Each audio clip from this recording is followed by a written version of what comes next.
Salut, c'est Alex. Aujourd'hui, je réponds à la question de Neo qui demande quand est-ce qu'il faut utiliser bu et quand est-ce qu'il faut utiliser mei. Donc, ces deux mots en chinois sont utilisés pour exprimer la négation, mais c'est vrai que c'est pas forcément évident de voir la différence étant donné qu'en français, on les traduit pareil. Alors, qu'en chinois, au contraire, ils ont chacun une utilisation bien précise et on peut pas les interchanger au risque de se tromper et de faire une phrase qui est fausse. Donc dans cette vidéo, Néo, je vais te montrer deux petites règles simples à connaître pour être 90% du temps juste. Et je vais aussi te donner des exemples types que tu vas pouvoir retenir pour construire des phrases avec ces deux mots. C'est parti.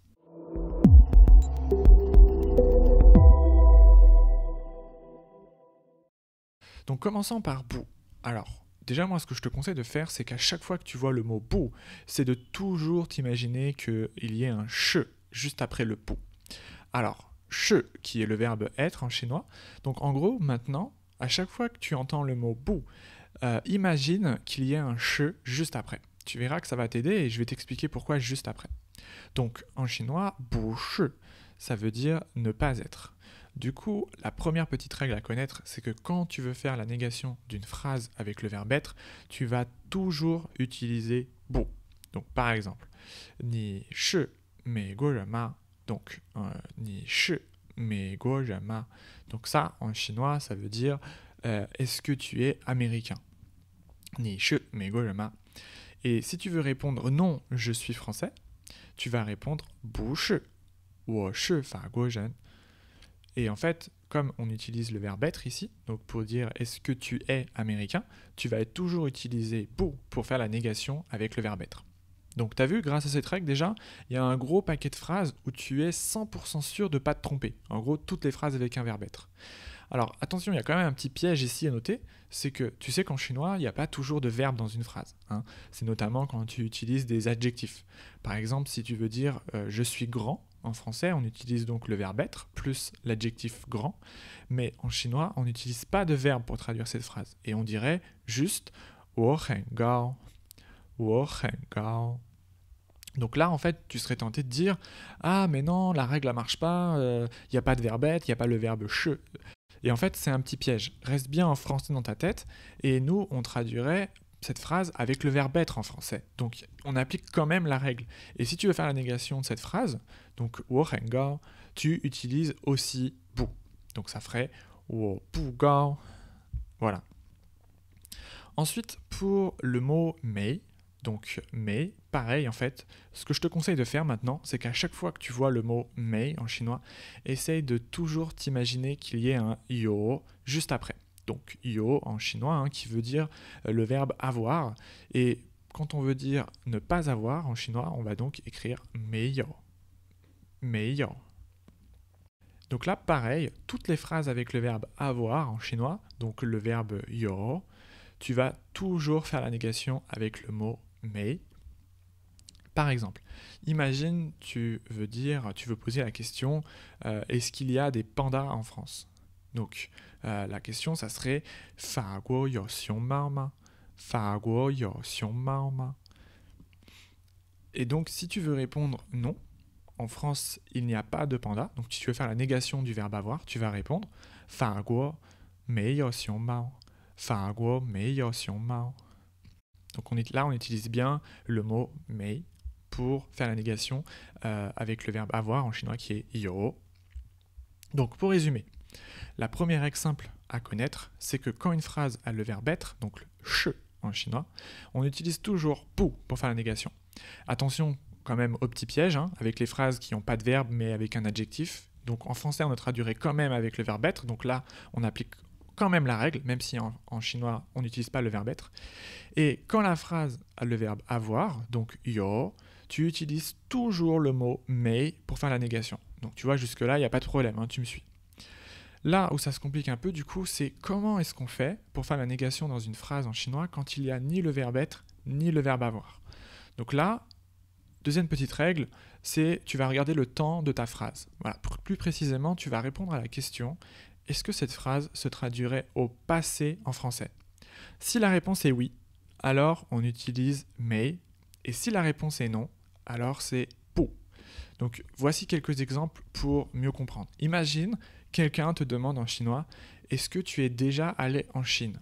Donc, une question assez courante hein, qu'on te posera assez souvent. Est-ce que tu es déjà allé en Chine? Donc en chinois, ça se dit Ni tu guo zhongguo ma? Ni tu guo zhongguo ma? Et toi, si tu veux répondre que non, je ne suis jamais allé en Chine. Voilà. Comment on fait pour savoir si on utilise mais ou si on utilise bu? Parce qu'il n'y a pas de verbe être ni de verbe avoir ici. Donc là, tu vas te poser la question. Est-ce que la phrase que je veux répondre, donc je ne suis jamais allé en Chine, est-ce que cette phrase est au passé? Donc là, oui, c'est du passé composé. Donc si tu suis la règle que je t'ai donnée, on en déduit qu'il faut utiliser mais. Donc tu vas répondre en disant wo mei tu guo zhongguo. Wo mei tu guo zhongguo. Voilà. Je te donne un autre exemple, mais cette fois au futur. Imagine, cette fois, la personne ne te demande pas est-ce que tu es allé en Chine? Est-ce que tu es déjà allé en Chine? Mais elle va te demander est-ce que tu comptes, est-ce que tu vas aller en Chine bientôt? Donc en chinois, ça se dirait Ni yao tu zhongguo ma? Ni yao tu zhongguo ma? Donc là, elle te demande est-ce que tu prévois d'aller dans le futur ou est-ce que tu as des plans d'aller en Chine? Et toi, tu veux répondre que non, tu n'as pas envie d'aller en Chine maintenant, tu ne comptes pas aller en Chine, tu ne vas pas aller en Chine. Comment est-ce qu'on fait ici? Est-ce qu'on utilise bu ou est-ce qu'on utilise mais? Donc pour savoir, tu te poses la question, est-ce que cette phrase que tu veux répondre, est-ce que la phrase que tu veux répondre est au passé? Et ici, la réponse est non. En fait, tu veux répondre, je ne veux pas aller en Chine ou je ne compte pas aller en Chine. Donc c'est du présent. Donc tu vas dire, wo bu yao tu zhongguo. Tu vas utiliser bu en fait. Donc tu vas dire, wo bu yao tu zhongguo. Wo bu yao tu zhongguo. Voilà. Donc pour résumer, tu as vu la deuxième règle, elle est aussi assez simple. C'est en gros de se poser la question, est-ce qu'en français je m'exprimerai au passé ou non? Et tu vois, tu n'as pas besoin de traduire ta phrase entièrement en français pour savoir. Hein.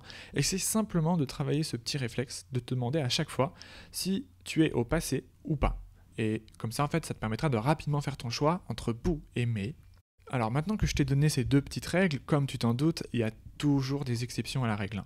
Surtout que j'en vois déjà là qui sont en train d'écrire dans les commentaires « Oui, tu dis n'importe quoi, dans ce cas-là on dirait plutôt ce mot-là, dans ce cas-là ça serait plutôt ça, blablabla. » Alors, tu vois, le but quand on apprend une langue, c'est de comprendre ce qu'on entend et d'être capable de rapidement se faire comprendre à l'oral.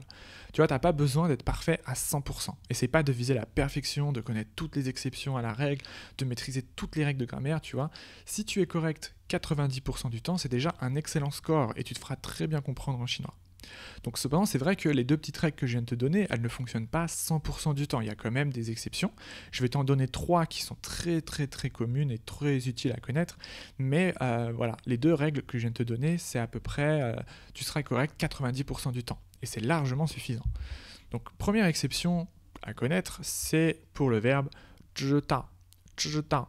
Donc en chinois, 知道, ça veut dire savoir. Ça, je pense que tous les étudiants connaissent ce verbe parce que pour dire je ne sais pas, en chinois, on utilise 我不知道. Donc ça, c'est un verbe très, très, très utile à connaître. Donc ce verbe, on utilise toujours bu, que ce soit au passé, au présent ou au futur, pour faire la négation. Il n'y a pas de règle, pas de question à se poser, c'est toujours bu.